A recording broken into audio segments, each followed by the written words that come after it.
नमस्कार विद्यार्थी मित्रांनो आणि पालकांनो. 2026साठी जर तुम्ही स्कॉलरशिपची तयारी करत असाल स्टँडर्ड 5साठी, तर या गोष्टी तुमच्यासाठी खूप महत्त्वाच्या आहेत. त्यामुळे हा व्हिडिओ सुरुवातीपासून शेवटपर्यंत नक्की बघा. आणि बघा, 2026साठी जर तुम्हाला ऑनलाईन बॅच जर जॉईन करायची असेल, घरी बसून तुम्ही स्टडी करू शकता.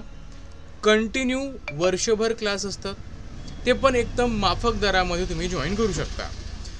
ही जी बॅच आहे ही 1 मार्चपासून सुरू होत आहे, ती पण 2 महिने ॲब्सोल्युटली फ्री. त्यानंतर एकदम छोटीशी फी देऊन तुम्ही हा वर्षभर चालणारा पेड कोर्स जॉईन करू शकता. जर तुम्हाला करायचं असेल तर बघा, इथे तुम्हाला मी माझा नंबर दिलेला आहे 73 85 11 77 83 वर तुम्ही संपर्क करू शकता. मागच्या बॅचमध्ये म्हणजे या वर्षीच्या बॅचमध्ये 100+ स्टुडंट आपल्याकडे होते. त्या सगळ्यांचे व्हिडिओसुद्धा आपल्या चॅनलवर अवेलेबल आहे, तुम्ही बघू शकता. त्यांचा अभिप्राय कसा आहे, त्यांचा फीडबॅक कसा आहे, सर्व गोष्टी त्याच्यामध्ये आपण दिलेल्या आहेत. चला तर सुरुवात करूया आजच्या आपल्या या इम्पॉर्टंट व्हिडिओला. आता व्हिडिओ सुरू करण्यापूर्वी तुमच्या सगळ्यांना एक लक्षात ठेवायचं आहे की आपण ज्यावेळेस स्टँडर्ड 5ची स्टडी करतो, तर ही स्टडी कसं असते, स्टँडर्ड 5 स्कॉलरशिप जर आपण बघितलं किंवा स्टँडर्ड 8 स्कॉलरशिप जर बघितलं, तर सिलेबस खूपच मोठा आहे. आणि सिलेबस मोठा असल्यामुळे तुम्हाला काही दिवसामध्ये किंवा महिन्यामध्ये हा सिलेबस पूर्ण होत नाही. कमीत कमी 7 ते 8 महिन्यांचा याला वेळ लागतो, बरोबर. आणि त्याच्यामध्ये जर सुद्धा आपण एखादा विषय जर डीपमध्ये घेतला, जसं की मॅथमॅटिक्स झालं, इंटेलिजंट टेस्ट झालं, तर अजून वेळ जास्त लागू शकतो. तर बघा, सर्वात अगोदर आपण ती एक्झाम कधी असते, सिलेबस काय आहे, सगळ्या गोष्टी एवढ्यामध्ये आपण बघून घेणार आहे. तर लक्षात ठेवा, जनरली तुमची जी परीक्षा असते ही फेब्रुवारी महिन्यामध्ये होत असते. ठीक आहे, फेब्रुवारी महिन्यामध्ये राईट तुमची परीक्षा होत असते. मागच्या वेळेस 17 फेब्रुवारीला होती, आत्ताच्या वेळेस 9 फेब्रुवारीला आहे किंवा झाली म्हणा. ठीक आहे, हे लक्षात ठेवायचं आहे. त्याच्यामुळे फेब्रुवारी महिन्यामध्ये तुमची एक्झाम होते. त्याच्यामुळे फेब्रुवारी महिन्याच्या स्टार्टिंगपर्यंत आपला अभ्यासक्रम पूर्ण झाला पाहिजे.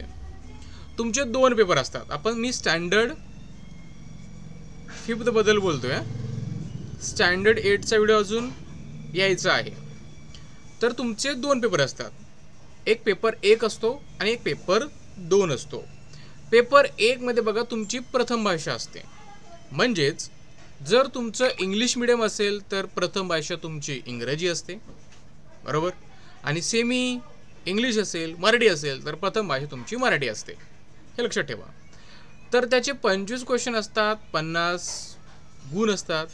गणिताचे बघा 50 प्रश्न असतात, 100 गुण असतात. म्हणजे पहिल्या पेपरमध्ये 75 प्रश्न आणि 150 गुण असतो. वेळ जर बघितला तर 11 ते 12:30 वाजेपर्यंत, म्हणजे 1.5 तासाचा तुमच्याकडे काय असतो, वेळ असतो. तृतीय भाषा म्हणजे बघा, इथे तुमचं मराठी किंवा सेमी इंग्लिश असेल तर तृतीय भाषा तुमची इंग्रजी असते. आणि इंग्लिश मिडियम असेल तर तुमची तृतीय भाषा मराठी असते. याचे 25 प्रश्न, 50 गुण.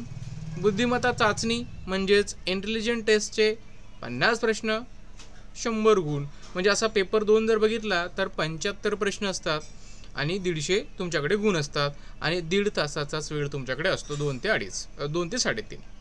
हे लक्षामध्ये ठेवायचं आहे. ठीक आहे. आणि हे बघा, हे तुम्हाला 8वीचं दिलेलं आहे, बट 8वीचं आपण सध्या काही डिस्कस करणार नाही. तुम्हाला फी किती असते बघा, याचे फॉर्म कधी सुरू होतात, तर याचे जे फॉर्म आहेत हे जनरली बघा, आपण जर बघितलं तर ऑक्टोबर महिन्यामध्ये याचे फॉर्म सुरू होतात, बरोबर. काय होतात, ऑक्टोबर महिन्यामध्ये याचे फॉर्म सुरू होतात. त्याच्यामुळे ऑक्टोबर महिना लागला की आपण आपल्या शाळेमध्ये जाऊन चौकशी करायला सुरुवात करायची. ठीक आहे, हे लक्षामध्ये ठेवा. आता बघा, तुम्हाला 4 संच असतात, म्हणजे जे पत्रिका असतात त्यांचे 4 संच असतात, A, B, C आणि D. ठीक आहे.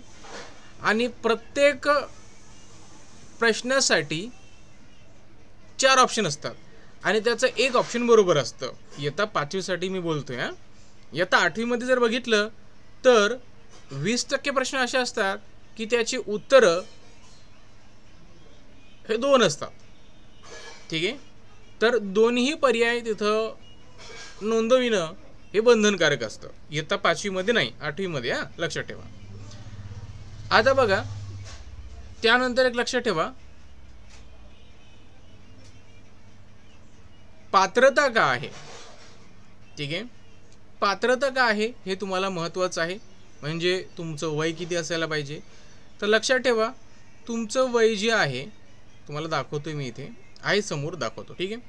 चला, वय मी तुम्हाला नंतर दाखवतो, समोरच आहे. इथे वरती दिले का, नाही आहे, समोरच आहे. ते अजून एक्सप्लेन करायचं बाकी आहे, दाखवतो. चला,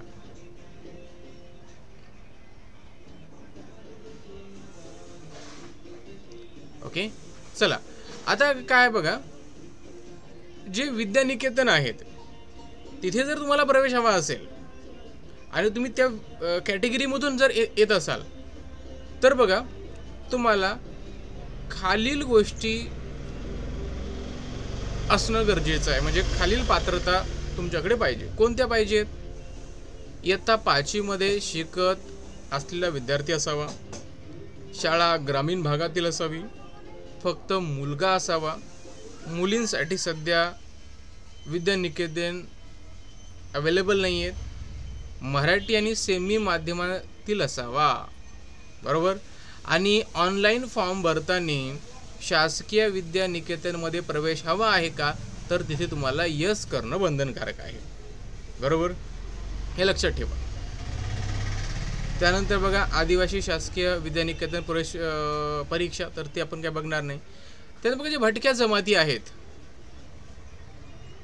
जे विमुक्त जमाती आहेत, तर त्यांचं काय बघा, तर यांच्यासाठी बघा, कमळेवाडी पो शिरूर तालुका जिल्हा नांदेड या ठिकाणी तुम्हाला ते विद्यालय पाहायला मिळतात. आणि हे त्याचे निकष आहेत, ते आपण नंतर तुम्हाला त्याच्याबद्दल मी सांगणारच आहे. आता बघा, जर 5वीमध्ये जर विद्यार्थी असेल तर त्याचं 11 वर्ष वय पाहिजे, बरोबर. 11 वर्ष वय पाहिजे किंवा त्याच्यापेक्षा जास्त नको आहे, 11 वर्षाच्या आत पाहिजे. आणि दिव्यांग असेल तर 15 वर्ष, बरोबर. 8वीसाठी 14 वर्ष आणि दिव्यांग असेल तर 18 वर्ष. म्हणजे 11 वर्षाच्या वय जास्त वय नको आहे, हे तुम्हाला लक्षात ठेवायचं आहे. ठीक आहे. चला, झालंय. त्यानंतर बघा, तुम्हाला किती फी भरावी लागेल, तर बघा, तुम्हाला 200 रुपयाच्या जवळपास पूर्ण खर्च येतो. ठीक आहे, फॉर्म भरण्यासाठी. त्यानंतर अजून एक आहे, जो विद्यार्थी आहे तो MSCRT म्हणजे महाराष्ट्र शासनाचा जो काय अभ्यासक्रम आहे तो शाळेमध्ये पाहिजे, तरच तुम्हाला स्कॉलरशिप मिळते. जर तुम्ही CBSEचा अभ्यासक्रम असेल किंवा ICSEचा अभ्यासक्रम असेल तर तुम्हाला स्कॉलरशिप मिळत नाही. फॉर्म भरता येतो, परीक्षा देता येते, पास झालं तर सर्टिफिकेटसुद्धा मिळतं, बरोबर. पण तुम्हाला स्कॉलरशिप मिळत नाही. हे तुम्हाला काय करायचं आहे, लक्षामध्ये ठेवायचं आहे. सोपं आहे. ठीक आहे, हे लक्षामध्ये ठेवा, राईट. बाकीचं काही तेवढं महत्त्वाचं नाही आहे. आणि उत्पन्न जर तुमचं 20,000पेक्षा कमी असेल तर त्याचा उत्पन्नाचा दाखला आपल्याकडे हवा आहे फॉर्म भरते वेळेस. ठीक आहे, बाकीच्या गोष्टी तर काही तेवढ्या महत्त्वाच्या नाही आहेत, एवढंच तुम्हाला सांगायचं होतं. आणि या सगळ्या गोष्टी तुम्ही काय करा, लिहून ठेवा, तुम्हाला नक्कीच तुमच्या रोजच्या जीवनामध्ये कामी पडतील.